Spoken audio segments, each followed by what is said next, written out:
Astra modified himself, mapped himself, here for giggles today.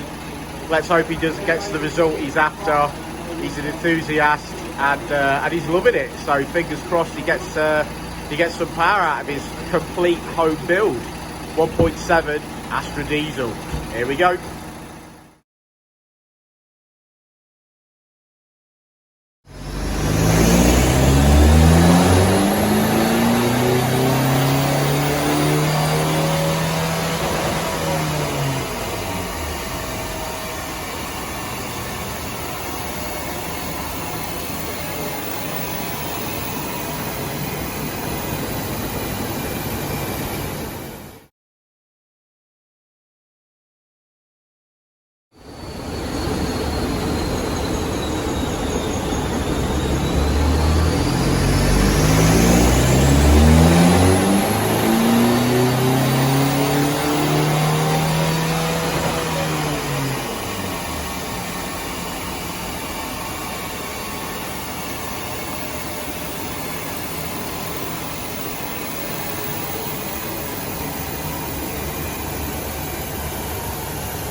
There we go.